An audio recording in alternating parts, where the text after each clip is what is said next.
Hey everyone, Johnny here and welcome to the video. A lot of people have been asking me about how to approach an online exam.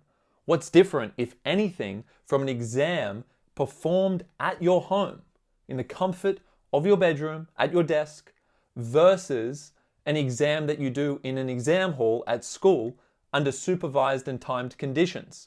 Now, you might still be supervised in a way during these online exams, and certainly I would expect there to be a time limit. Perhaps that time limit is exactly the same as a normal exam. But there certainly are a few tweaks that I would be making to my preparation process depending on the type of restrictions and parameters that your school has set for your online exam. So that's what I'm going to get into in this video. I hope you enjoy.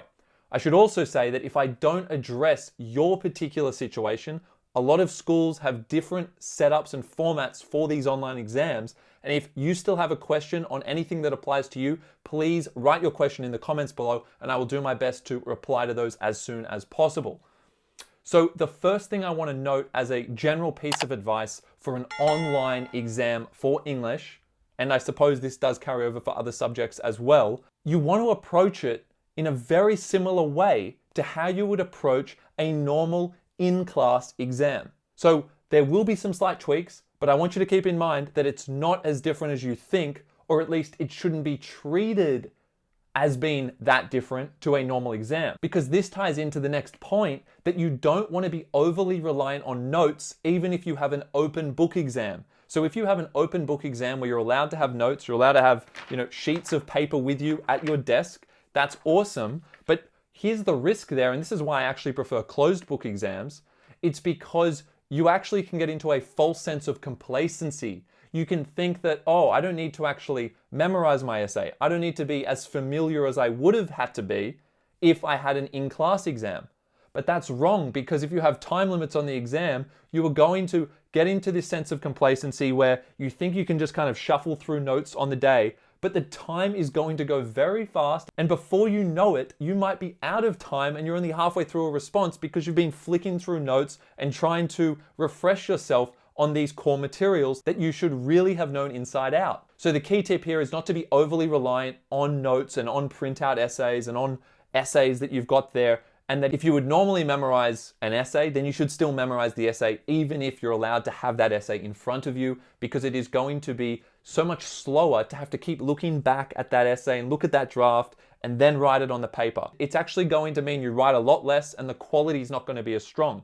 It's better to be super familiar with your essays. I always recommend memorizing an essay that is much shorter than the time you actually have, so that you have plenty of time to adapt to the question. And my approach would be no different here, even if I was allowed to have the essays by my side during the online exam. So still approach it the same way there. Don't be overly dependent on your notes. They can be a valuable asset if used the right way, but in my opinion, using them the right way would mean approaching the exam as if it's a closed book exam, and some of you have closed book exams. In that case, you definitely need to approach it like a normal exam. But even if I had notes there, or I was allowed to have notes, I would basically have them be very minimal, and I'll get to that in a second, but I would also make sure that I don't need them, okay? It's kind of like formulas in a maths exam. I always believe you should know the formulas inside out, because if you're relying on looking at a maths formula, even though they do give you formula sheets, what does that say about your depth of knowledge about those topics?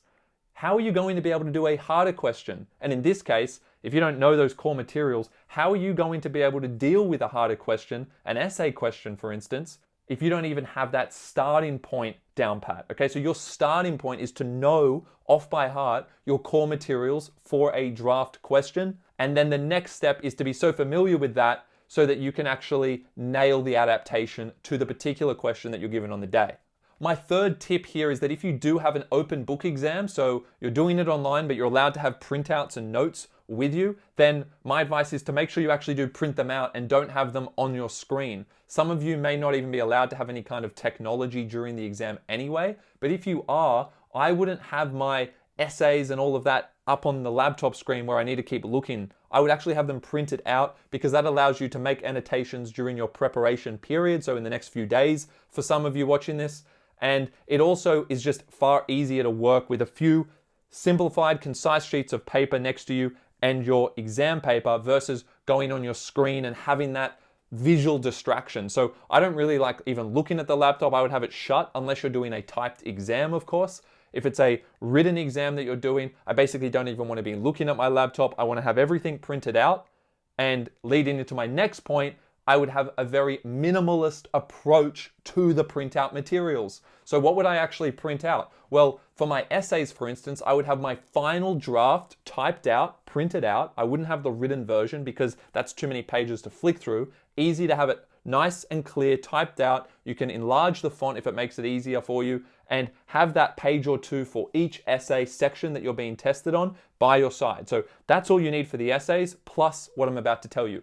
I would also print out a copy of your introductions and topic sentences that you have done to new questions. So even though you'll have your final core draft there for all of your essays and Module C craft of writing, your compositions, your imaginative, persuasive, and discursive, and you should have a draft for each of those typed out, printed out, I would also have, in addition to each of those core drafts, examples where you have actually taken a new type of question or a new type of stimulus for the craft of writing, an image or a written extract, and have examples of how you've actually changed your introduction and changed your topic sentences around from the original so as to effectively engage with the question that you're asked, because that's your number one job on the day. It's to actually engage with the question or the stimulus for Module C. So make sure that in addition to having that core draft printed out for Module C and all of your essay sections that are being tested on, at least, some of you won't be tested on everything in your online exam, but to the extent that they are going to be tested, have that core draft, but then also have a page where you have a set of introductions and topic sentences, because they are the most important sections, in my opinion, for showing the marker conceptually and at a high level that you are engaging with the question you have been given. So you need to nail the introduction. Every sentence should have an actual key term of the question in it. Every topic sentence should have an actual key term in it. Okay, so I would actually print out your new introduction and sets of topic sentences for different types of questions.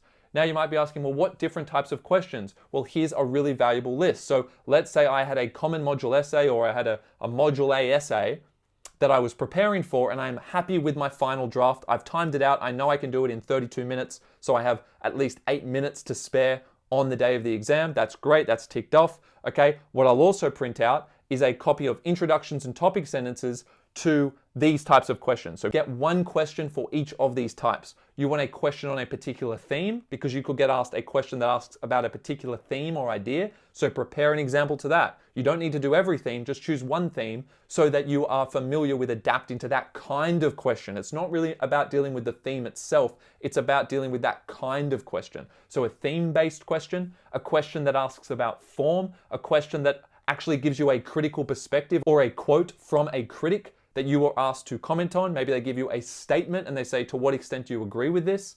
Maybe they give you an extract from the text itself. And then lastly, for Module B especially here, I would also have a question that is a tricky one based on a particular character in the text, for instance. So that's mainly for Module B for advanced, I would say, that you can prepare that.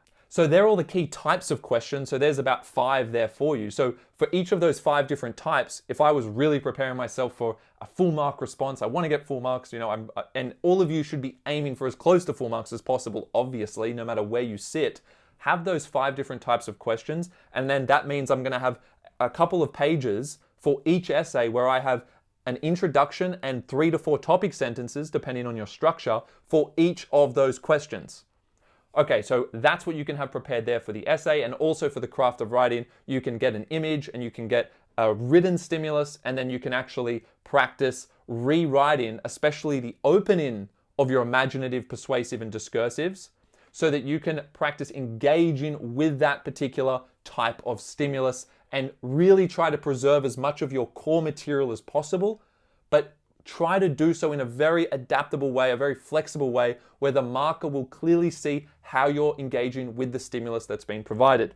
We have tons more videos on our YouTube channel about how to actually adapt to a craft of writing stimulus, so I recommend you watch those if you need help with that. The last general point I want to quickly make is that you should be familiar with the upload or scanning process that your school has nominated or prescribed as the means by which you will actually submit your exams. So make sure that right now or well in advance, you are well rehearsed at actually scanning your responses if that's what your school's getting you to do, and uploading them via an app or Canvas or whatever it may be. Maybe it's a typed exam and you submit it on Turnitin or one of those platforms, but have done some practice on that beforehand. Don't practice submitting any draft essays of the ones you're actually going to do. Just practice with a random document that isn't related and actually just practice going through that motion. Try and do it as fast as possible. Make sure that's all set up to go before your exam well in advance, and know how much time it takes you to do it, because you might have to factor that in to your exam time, especially if your school is including that in the exam time provided. So if you have to upload your exams at the end of the 2 hours, but it's included in the 2 hours, right? You need to actually factor in that time and make sure you stop writing a few minutes before the end of the 2 hours. So if you're in that situation, make sure you are well practiced there. So with the comprehension section, section 1 of the common module, the first thing I would say is that a lot of schools won't actually be giving you reading time. They won't have a 10-minute reading time where you're not allowed to write. Because you're online, that's very hard to monitor. So a lot of them will just give you 55 minutes instead of 45 minutes and say that's the time you get for section 1. And you might be thinking, oh, that's great, I can start writing straight away. Well, I wouldn't do that, but I also wouldn't do the normal approach in an exam, which would be to spend 10 minutes reading through roughly all of the texts that are going to be asked in that section. Instead, what I would be doing is I would be looking at the questions first, have a scan of all of the questions, figure out which questions are basically relating to which text, and see how many questions each text relates to. So for instance, you might be given a poem and there might be a 4-mark question on that poem, but then that poem may also be related to another question that gets you to compare it with a different text. So in that case, there are 2 questions that that poem relates to. That's important to know. And what I would be doing is, after you've figured that out, so you haven't read any text, you haven't even looked at the image if there's an image, don't read anything, just read the questions, figure out which questions relate to which texts. And then what I would do is I would be focusing on one text at a time, one question at a time. Obviously, the caveat there is that if a question asks you to compare 2 texts, or there is a 6 or 7 marker that says, how do text 1 and text 2 represent X? So 2 texts for 1 question, that's an exception. I would do those last. What I would otherwise be doing is read a question, look at the text that it applies to, and make sure you've looked at the marks and the key terms so you know what to look for and how long to spend on that text, and then do that question. So read the first text. After reading the question that applies to it, if there's 2 questions that apply to it, make sure you have both of those questions in mind. Look at that text. Make sure you answer the question in the right way. Watch our other videos to see how you answer different types of questions, and then move on to the next one.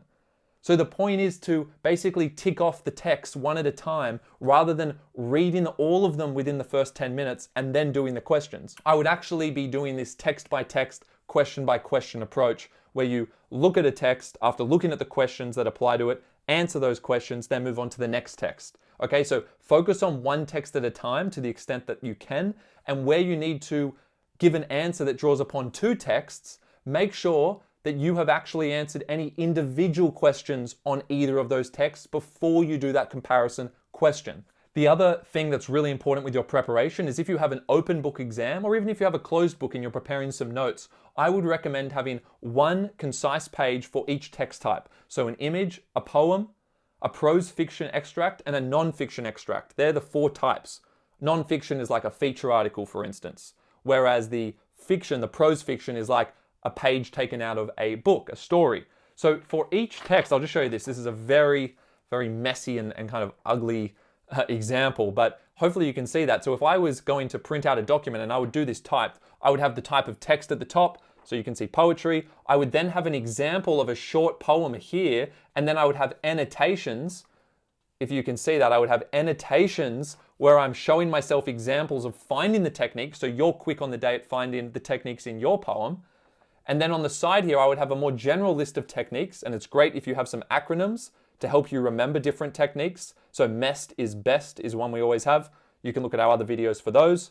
And then at the bottom of the page, I would have a practice question, and I would do a 4 marker for every single text type, and then have the structure here, topic sentence, and 3 pieces of evidence which are analyzed, and do an example of that 4-mark question.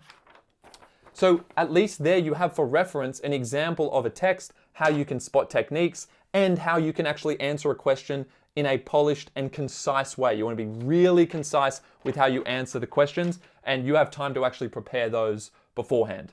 Okay, for the essay, I've talked about it. I would still time my essays. Make sure you have plenty of time to spare when you actually write. So if you are given 40 minutes to do the essay, practice doing a 32-minute essay, or at least cut down your draft so that you can do it in 32 minutes. And then I would memorize it, whether it was open book or closed book. So you're memorizing no matter what, so that you are super familiar with the material. It's going to make you far quicker on the day because you're not looking back and forth at draft materials and remembering things. You just know it like that. You're focusing on the question and that's it. And your speed's just going to be far greater. You're also just going to be better at dealing with different types of questions because you know your core material so much better. Okay, so you're going to be faster, but you're also going to be better at responding to the question, which is your number one goal on the day.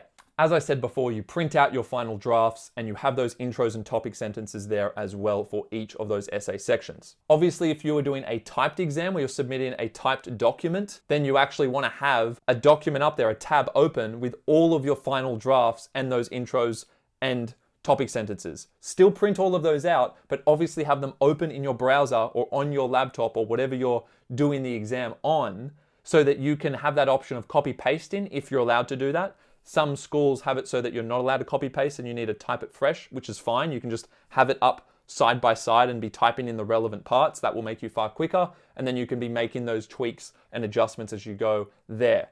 More on that in a second. But other than that, with the craft of writing, it's very similar to the essay advice I gave you. I went over that you need to have an imaginative, persuasive, and discursive, but they should all be about similar concerns or themes, okay? And they should all be using similar stylistic elements from the prescribed text, but they should be clearly in their respective forms as an imaginative, persuasive, or discursive. So you need to have a draft of those three variations, and you also need to have practiced adapting those to different visual stimuli and written stimuli. And I would have some print-offs there, or if you're doing a typed exam, have them up in a browser as well. The last thing here, if you are doing a typed exam, as I said, your school may be prohibiting doing any kind of copy pasting. You can't just copy paste a whole draft essay into the document if you're doing it on Google Docs or something like that, or you're using a software that can detect that.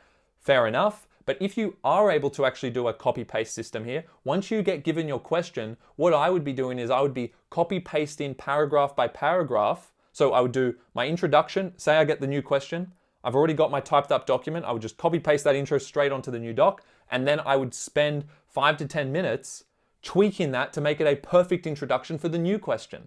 And then I would get the next body paragraph, copy paste from my draft into my exam document, look at the new question, and then spend 5 to 10 minutes on that adaptation. So that's the approach I would take for a typed exam. If you're not allowed to actually copy paste, that's fine. And maybe copy paste doesn't work well for you. You don't think as clearly if you do that. You're better at just thinking as you type, which is fine, do that. But what you should do then is practice typing out your essays as fast as possible. Build up your typing skills, because whoever can type quicker is going to have an obvious advantage, just like with writing. So practice typing. Hopefully, if you're a slow writer, you're a faster typer and you can use that to your advantage, but practice typing things up. I would generally type up the draft, as I said, one paragraph at a time. And after I do each paragraph, I will then go through it and make sure I nail the question adaptation. It's going to be so obvious to the marker how I'm using the key terms from the question. That's my number one goal, but I would still do that copy paste as the first step, and then I would do the tweaks and adaptation for at least 5 minutes after that for each paragraph, and that will probably take you to the end of the exam. Okay, that's the video, guys. I hope you find that valuable. I hope that helps in some way. If I haven't addressed any of your concerns or some aspect of the exam that applies to you, please do comment below and I'll do my best to answer them as soon as possible. Otherwise, I'll see you in the next video. Thanks so much for watching. If you did enjoy, like it. Put a comment below anyway, just so I know how you feel about the video. I'm in this different kind of setting here today. And please do subscribe to the channel if you haven't already. All right, see you guys later and good luck.